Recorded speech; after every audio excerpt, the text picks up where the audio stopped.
بسم اللہ الرحمن الرحیم۔ السلام علیکم ناظرین۔ حضرت داؤد علیہ السلام کی قوم کے 70,000 آدمی عقبہ کے پاس سمندر کے کنارے اہلیہ نامی گاؤں میں رہتے تھے، اور یہ لوگ بڑی فراخی اور خوشحالی کی زندگی بسر کر رہے تھے۔ ان پر خدا کی بہت رحمتیں تھیں، اور جب ان پر خدا کی رحمتیں برستی رہی تو وہ لوگ خدا سے غافل ہو گئے۔ مزید آگے بڑھنے سے پہلے آپ سے چھوٹی سی ریکویسٹ ہے کہ جو میرے دوست اس چینل پر پہلی مرتبہ تشریف لے کر آئے ہیں وہ اس کو سبسکرائب کر کے اور ساتھ لگے بیل آئیکن کو بھی پریس کر کے ہماری حوصلہ افزائی ضرور کریں۔ ویڈیوز کو شروع کرتے ہیں۔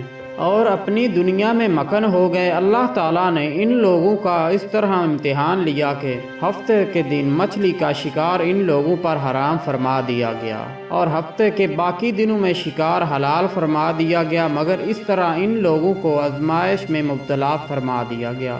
حضرت داؤد علیہ السلام کی قوم نے اتوار سے جمعے تک مچھلیاں پکڑنی شروع کر دی، مگر ہفتے کو مچھلیاں دریا میں بہت زیادہ ہوتی اور باقی کے دن 6 دن ہوتے، تو ہفتے کے دن جب بھی حضرت داؤد علیہ السلام کی قوم دریا کے پاس آتی تو اتنی زیادہ مچھلیاں دیکھ کر ان کا دل بے ایمان ہو جاتا۔ شیطان نے ان کو اکسانا شروع کر دیا، اور انہوں نے سوچ لیا کہ ہفتے کو وہ دریا میں جال لگا دیا کریں گے اور اتوار کو پکڑ لیا کریں گے۔ اس طرح کچھ لوگوں نے جال لگا لیے اور کچھ لوگوں نے چھوٹے چھوٹے حوض گھر تک بنا لیے اور اس حوض کا دریا تک راستہ بنا دیا، اور ہفتے کو مچھلیاں جب ان کے حوض اور جال میں آ جاتی تو وہ اس کا شکار کر لیتے اور اسے پکا لیتے۔ اسی بستی میں اللہ کے کچھ نیک بندے بھی تھے، اور انہوں نے کہا کہ تم لوگوں نے یہ جال جو بنا رکھے ہیں، ہفتے کو مچھلیاں جمع کرتے ہو اور اتوار کو پکڑتے ہو، یہ شکار ہفتے کا ہی ہے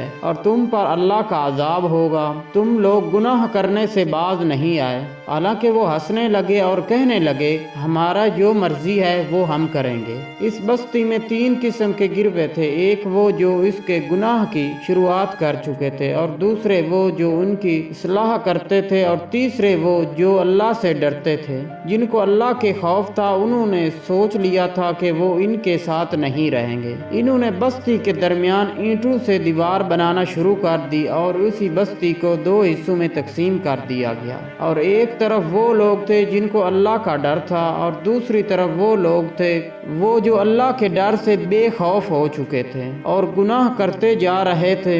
اور رات رات اللہ تعالیٰ نے ان پر عذاب نازل کر دیا اور وہ بندر بن گئے۔ صبح جب اللہ کے نیک بندے سو کر اٹھے اور ان کو دیوار کے پاس کوئی آواز بلند ہوتی نہ سنائی دی، اور تو انہوں نے دیواروں پر چڑھ کر دیکھا تو سب کے سب بندر بن گئے تھے، اور خوف سے جلنے لگے اور خدا سے معافی مانگنے لگے۔ تو ہم لوگ کیونکہ امت محمدیہ میں سے ہیں، اس لیے ہماری قوم کے گناہوں کے باوجود چہرے تو حضور پاک صلی اللہ علیہ وآلہ وسلم کی دعا کی بدولت مسخ نہیں ہوں